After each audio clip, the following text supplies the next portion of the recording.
Marcus Hayes had carved out a life of quiet dignity on his sprawling ranch in Redstone Valley. A tall black man with weathered hands and a calm strength about him, Marcus had spent years turning dry, stubborn land into fertile soil. His ranch stretched across rolling fields and dusty hills, a place where cattle roamed freely and the horizon seemed endless. The ranch wasn't just property to Marcus, it was a symbol of resilience. Growing up, he had faced walls of prejudice, doors slammed in his face, and whispers that he'd never amount to more than a laborer. But through grit and relentless work, he'd proven everyone wrong. Owning this land was his statement of independence, a legacy he hoped to pass down to his children someday. Life at the ranch moved at its own pace. Sunrises bathed the fields in amber light, evenings ended with the hum of cicadas, and the night stretched out beneath skies full of stars. Marcus found peace in the rhythm of the land, in the sweat on his brow, and the quiet satisfaction of progress. But the small town near Redstone Valley didn't always share that peace. Whispers carried in diners and on street corners. Some locals didn't like the idea of a black man owning one of the largest ranches in the county. Old resentments festered behind polite smiles, and Marcus had grown used to the sideways glances whenever he came into town for supplies. Still, he carried himself with dignity. He ignored the murmurs, focusing instead on the work that filled his days, repairing fences, checking the herds, training horses. To him, success was the sweetest answer to prejudice. Yet change was on the horizon. A new police captain had taken charge in the county seat, a woman named Cassandra Doyle, known for her ambition and love of the spotlight. Unlike past sheriffs, she craved attention, social media clout, viral moments, and a reputation as the one who cleaned up the county. And in her narrow eyes, Marcus wasn't just a rancher. He was an opportunity. Doyle had already set her sights on him. She didn't see the hard-working landowner who had poured everything into his ranch. She saw a target that could be twisted into a narrative, a man she could frame as dangerous, untrustworthy, or criminal, all while boosting her own image. Unaware of what lay ahead, Marcus spent that warm summer morning mending a gate by the southern pasture, the sound of cattle lowing in the distance. The day felt like any other, routine, predictable, safe. But trouble was already on its way down the dusty road leading to his property. Marcus wiped the sweat from his forehead as the mid-morning sun climbed higher. He had just finished securing the southern gate when the distant growl of engines broke the silence. At first, he thought it might be a delivery truck or maybe a neighbor driving by. But as the sound grew louder, his stomach tightened. Two county police cruisers rolled slowly up the dirt road, dust clouds trailing behind them. Marcus leaned against the fence post, trying to keep his expression neutral. Visits from the sheriff's department weren't common out here, and when they did come, it was rarely good news. The cars stopped just beyond the gate. Out stepped two uniformed officers, both white, both younger than Marcus, with sharp looks that carried more suspicion than courtesy. The taller one, Officer Daniels, adjusted his belt as if preparing for trouble. His partner, Officer Keene, kept one hand casually near his holster. "Morning," Marcus said evenly, his voice calm but firm. Daniels gave a curt nod. "Morning. You Marcus Hayes?" "I am. What can I do for you, gentlemen?" Keene smirked, his eyes flicking over Marcus like he was sizing him up. "Got a call about some suspicious activity out here. Reports of stolen livestock moving through this property." Marcus stiffened, though his face betrayed nothing. "That's a lie," he replied, his tone measured. "Every head of cattle here is accounted for. You're welcome to check the tags yourself." Daniel shrugged, but there was no real interest in the truth. "Mind if we take a look around anyway?" Marcus crossed his arms, planting himself firmly by the gate. "You got a warrant?" That single question shifted the air. The officers exchanged a quick glance, irritation flashing across their faces. Keene sneered. "You hiding something, Hayes?" Marcus didn't flinch. "I'm protecting my rights. If you've got paperwork, I'll open this gate myself. If not, you're trespassing." For a long moment, silence hung heavy between them. Cicadas buzzed in the distance, and the cattle in the pasture seemed to sense the tension, shifting uneasily. Finally, Daniels cleared his throat. "We'll be back," he muttered. "Don't think this is over." The two officers climbed back into their cruisers, gravel crunching under the tires as they turned around. Marcus stood unmoving until the dust settled and the sound of engines faded down the road. His jaw was tight, his hands clenched at his sides. He'd dealt with prejudice before, but this felt different. This wasn't just about suspicion or gossip. This was targeted, calculated, and deep down, Marcus knew exactly whose fingerprints were on this sudden attention. Captain Cassandra Doyle. Later that week, Marcus drove his old pickup into town for supplies. The small community of Redwood Springs wasn't big, but it had everything he needed: feed for the cattle, parts for the fences, and the occasional friendly face. Still, as he pulled into the lot of the hardware store, he couldn't shake the feeling that eyes were on him. Inside, the usual chatter died down a notch when Marcus walked through the door. People weren't openly hostile, at least not all of them, but there was a shift, subtle yet unmistakable.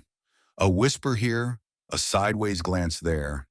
It was the kind of tension that came when rumors had already done their work. At the counter, old Mr. Thompson, the store owner, forced a smile.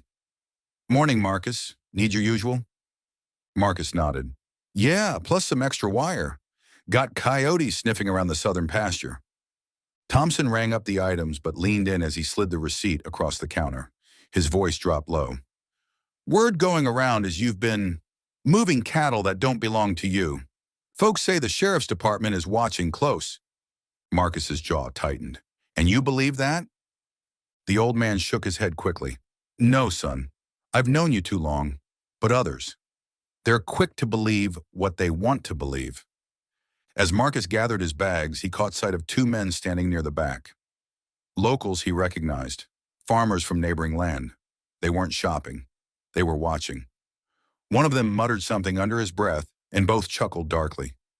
Marcus pushed through the door, the bell jingling overhead, and stepped back into the blazing sun. He loaded his supplies into the truck bed, his movement steady, though inside he was boiling. It was clear now. The lies were spreading faster than he could contain them. On the drive back to the ranch, the weight of it pressed down. This wasn't just idle gossip. Someone was orchestrating it, feeding it to the right mouths, ensuring it traveled from the diner to the church pews to the sheriff's office. When he reached the dirt road leading home, Marcus slowed the truck and cut the engine. He sat in silence, staring out across the wide fields that had cost him years of sweat and sacrifice.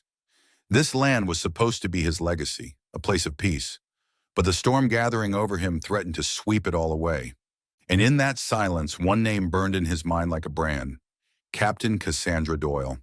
He knew her type: ambitious, ruthless, hungry for control, and Marcus had no doubt she was the shadow behind these sudden suspicions. She wasn't just after him. She wanted the ranch. She wanted to break him down piece by piece until there was nothing left to fight with. But she underestimated one thing. Marcus Hayes wasn't a man who broke easily. 2 days later, just as the sun began sinking behind the hills and painting the sky with streaks of crimson, Marcus heard the crunch of tires on gravel outside his ranch house. He stepped onto the porch, wiping his hands on a rag, and watched as a black and white sheriff's cruiser rolled to a stop.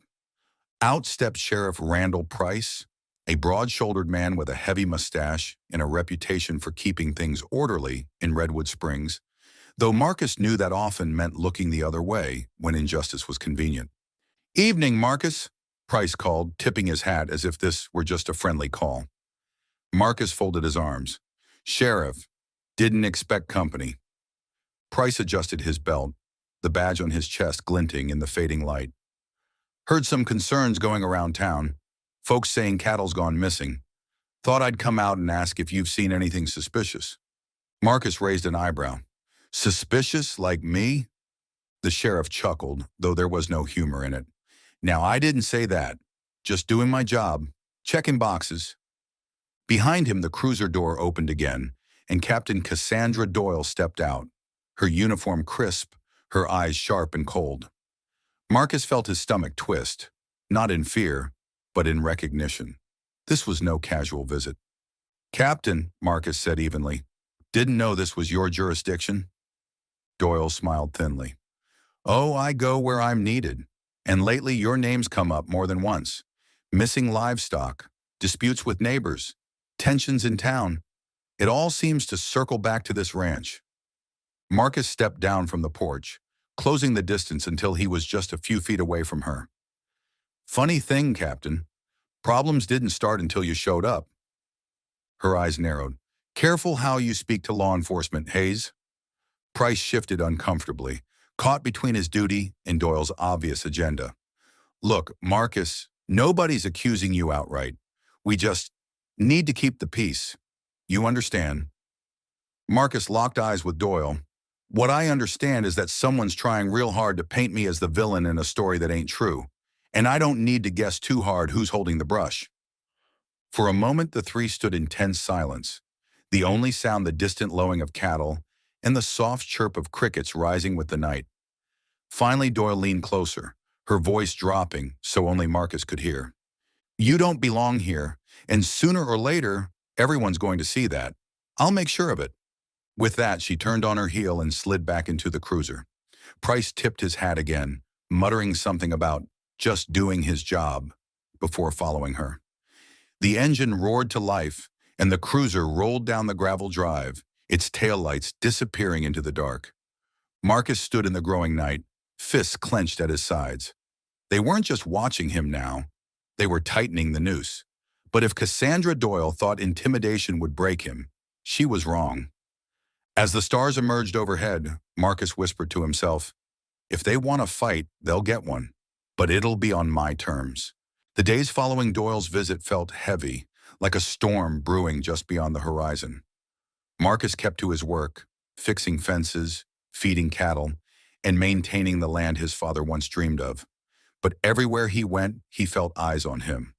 Neighbors pausing too long when driving by, strangers showing up near his property with flimsy excuses about hunting or scouting land. One morning, while Marcus was hauling hay bales into the barn, he spotted fresh tire tracks cutting across the eastern edge of his pasture. Kneeling down, he touched the soil. It was still soft. Someone had been there only hours ago. He followed the tracks a few hundred yards and found the fence deliberately cut, the wire left dangling like a taunt. Marcus repaired it quickly, jaw tight with anger. This wasn't a coincidence anymore. Somebody wanted to provoke him. Later that evening, his phone buzzed with a message from an unknown number. You should leave while you still can. He stared at the words, the glow of the screen reflecting off his clenched fist. They weren't trying to scare him into silence. They were trying to drive him out completely. That night, as cicadas sang outside his window, Marcus pulled out a box his father had left him. Inside were old photographs, deeds, and letters, a history of the Hayes family's claim to the land. His father had fought for this ranch in court more than once, facing down developers and opportunists, and every time he had stood his ground. Marcus felt the weight of that legacy now pressing on his shoulders. 2 days later, the situation escalated. Marcus was repairing a water line near the southern pasture when 2 pickup trucks rolled up, dust clouds trailing behind them. 4 men stepped out, locals he recognized but didn't know personally. They spread out slowly, forming a half circle around him. Afternoon, one of them said, his voice casual but his eyes sharp. Heard you've been having trouble keeping your fences up. Maybe this land's more than you can handle. Marcus set down his tools and straightened. Fences are fine.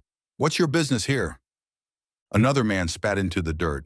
Word is, you're the problem. Folks don't like outsiders stirring up trouble. Maybe you ought to sell this place before things get worse. Marcus's blood ran hot, but he kept his voice steady. This ranch isn't for sale. Not now, not ever. The men exchanged looks, their smirks widening. One step closer, lowering his voice. Be careful, Hayes. Land has a way of changing hands, sometimes without the owner's permission. They climbed back into their trucks and roared off, leaving Marcus in a cloud of dust. He stood rooted to the spot, fury burning in his chest. It was clear now, Doyle wasn't just spreading rumors. She was rallying people against him, turning neighbors into aggressors. That evening, Marcus sat on his porch with a rifle laid across his lap. Not because he intended to use it, but because he wanted to remind himself that he would defend what was his if it came to that.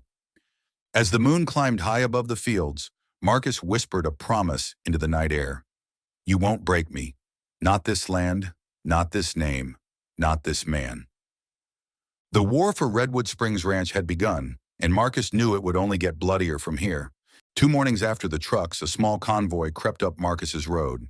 2 county cruisers, a white pickup marked code enforcement, and an animal control van running light but no siren. Dust curled behind them like a tail.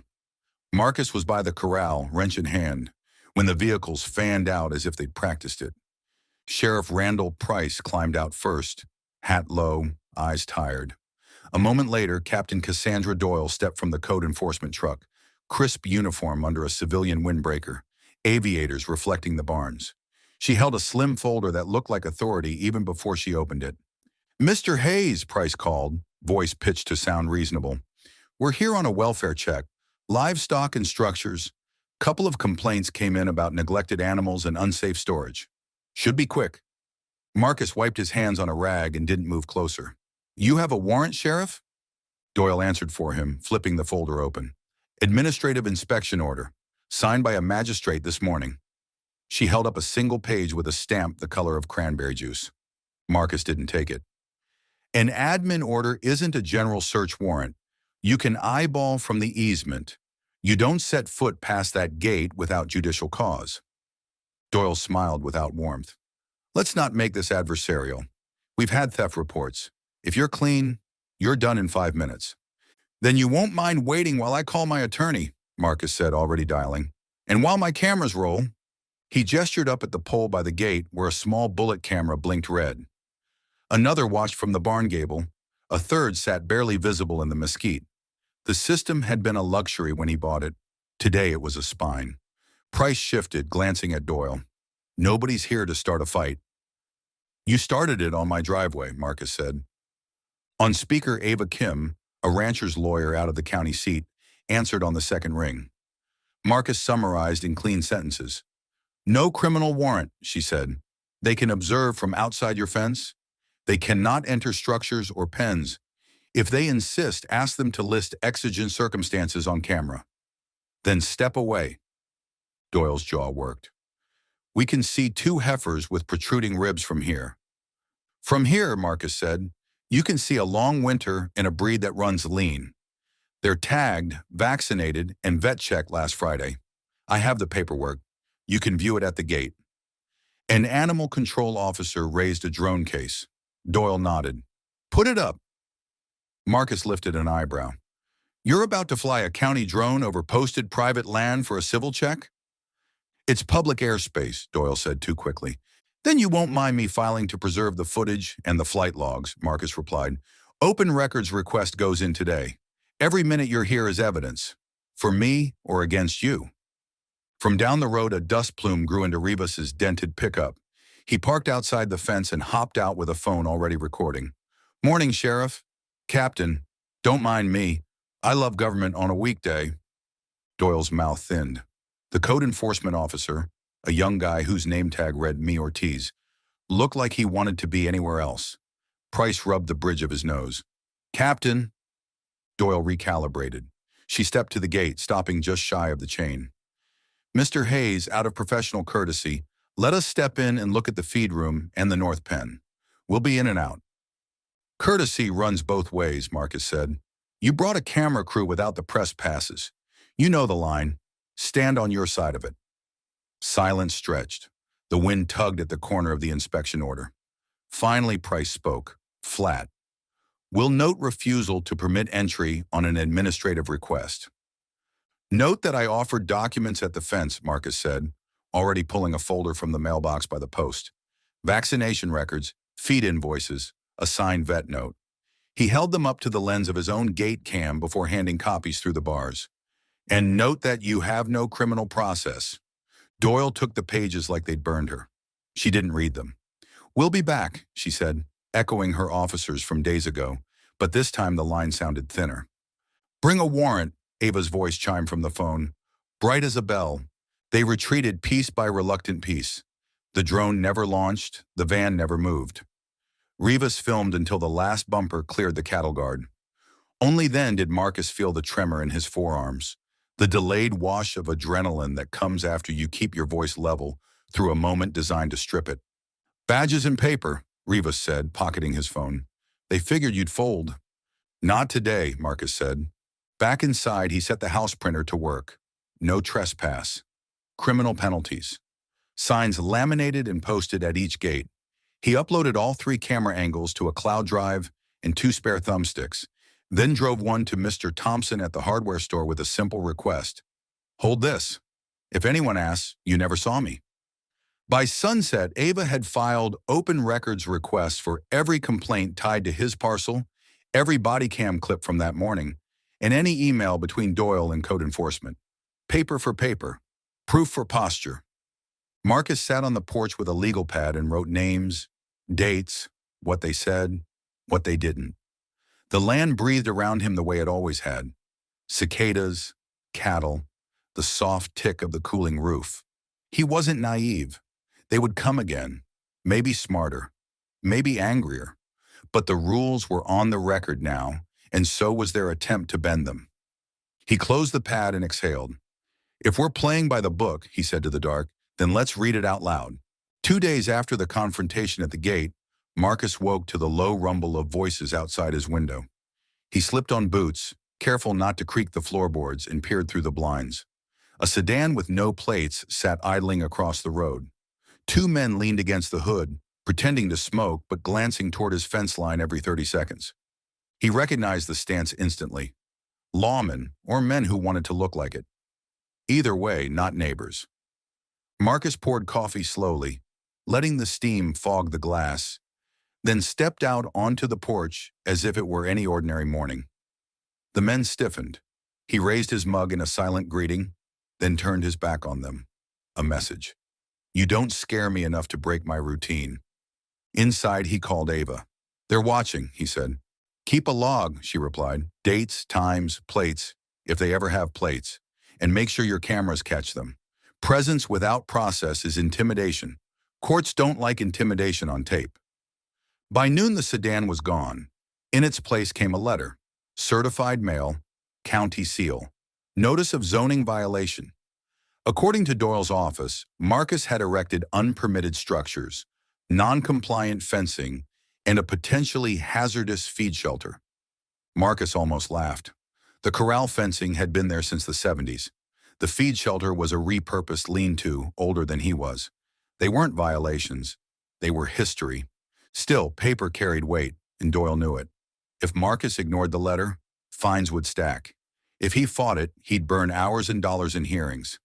Either way, they drew him into their game. That evening, Rivas dropped by with a 6-pack and a flash drive. Check this, he said, sliding the drive across the porch table. One of my cousins runs IT for the city. Pulled some metadata off public documents. Marcus plugged it into his laptop. Emails scrolled across the screen. Headers and routing data more than words, but enough to paint a picture.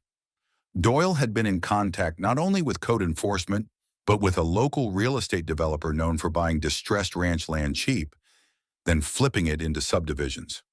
So that's the angle, Rivas said, whistling. She rattles you, stacks violations until you're bleeding money, then her friend shows up with an offer. Classic squeeze play. Marcus's jaw set hard. The ranch wasn't just property, it was bloodline and backbone. Selling under duress wasn't an option. The next day, he drove into town, not to City Hall, but to the regional newspaper office. He asked for a young reporter, Lena Torres, whose bylines he'd noticed on local corruption stories. Sitting across from her in the cluttered newsroom, he laid out his folder. Letters, camera stills, the inspection order, Rivas's metadata. She listened, chewing on a pen cap, eyes sharpening. This is heavy, Marcus. If I run with it, they'll come harder. You ready for that? Marcus leaned back. They've already come. Question is whether they do it in the dark or under a spotlight. Lena nodded. Give me a week. I'll dig, confirm what I can. You keep your head low, but your camera's rolling. Back at the ranch, Marcus reinforced locks and added 2 more trail cams along the creek.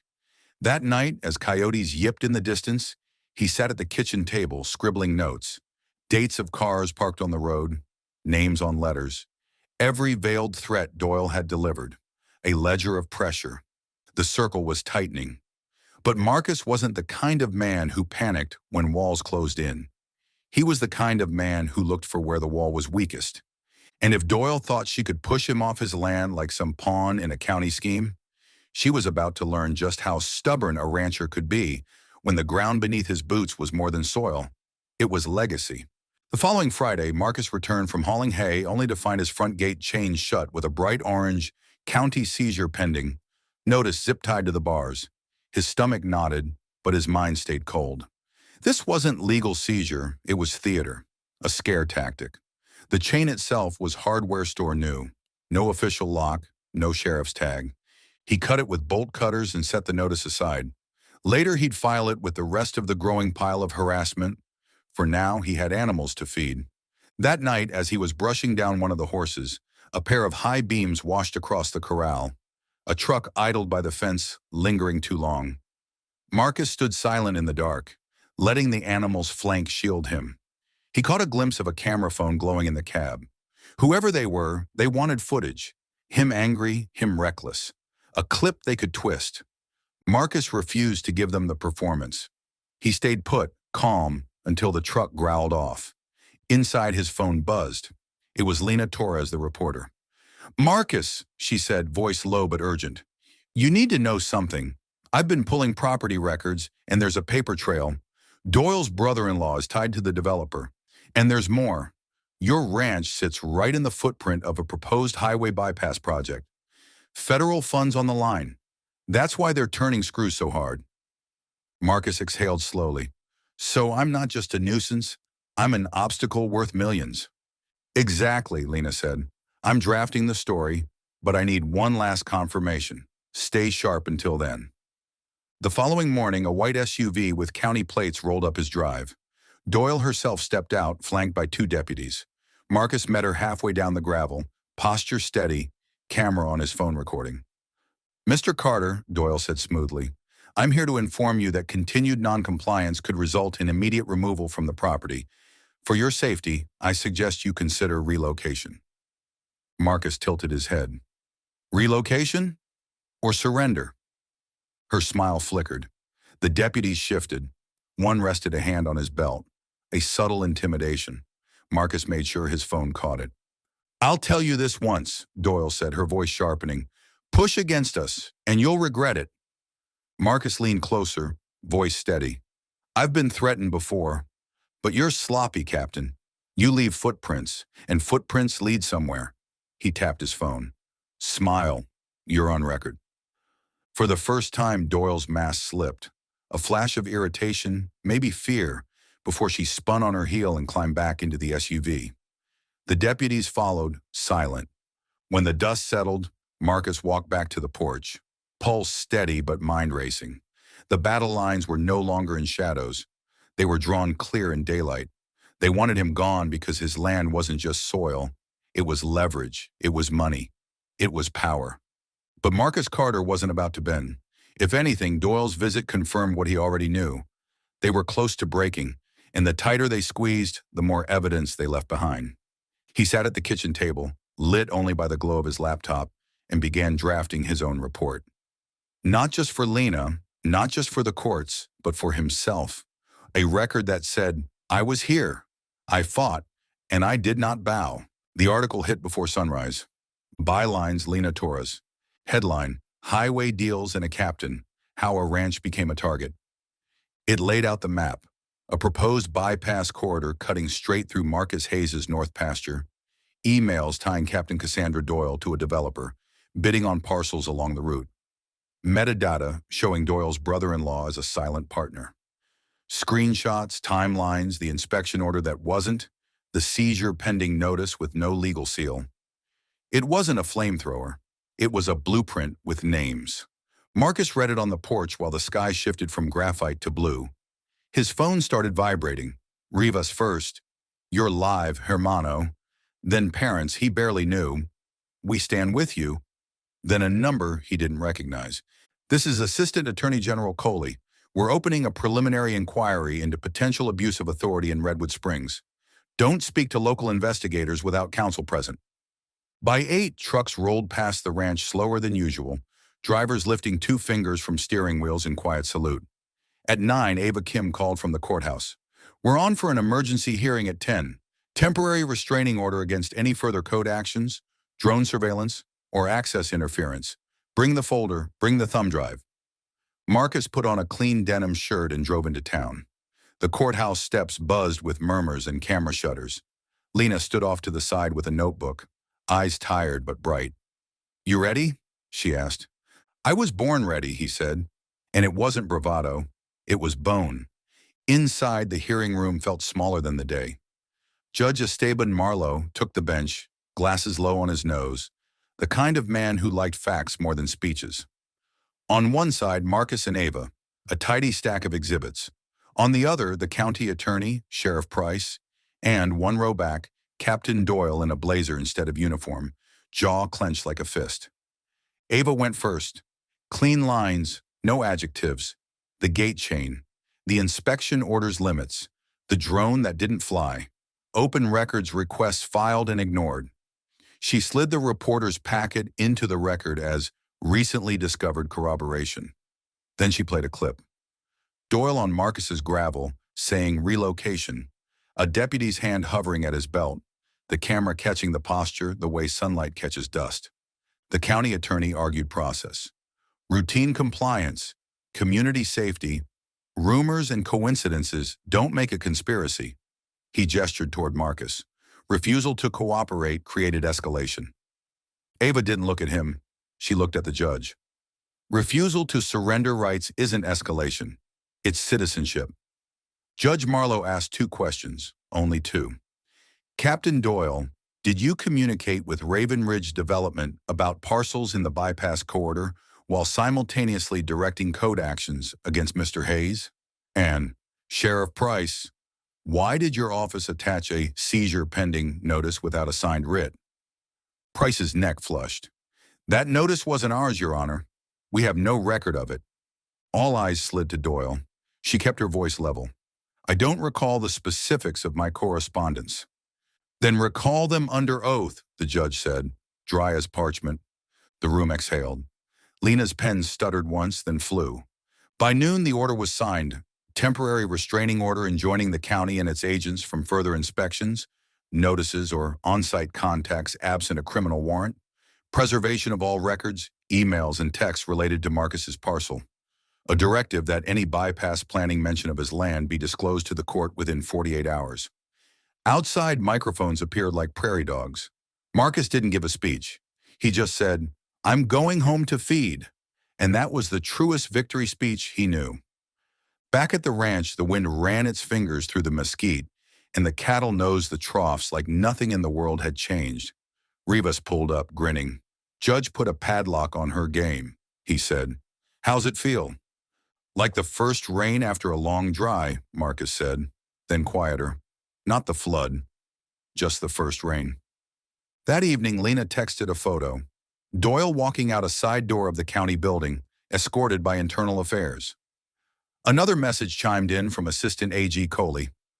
Formal investigation open. Keep your logs, we'll be in touch. Marcus stood at the fence line and watched the light go copper over Redstone Valley. He thought about his father's box of deeds and letters, about fences you fix with pliers and fences you take apart with paper. He thought about how threats sound loudest just before they break. He walked the boundary one more time, palm-skimming cedar posts older than most grudges. At the corner pin, he paused, pressed boot to dirt, and let the day soak out of him.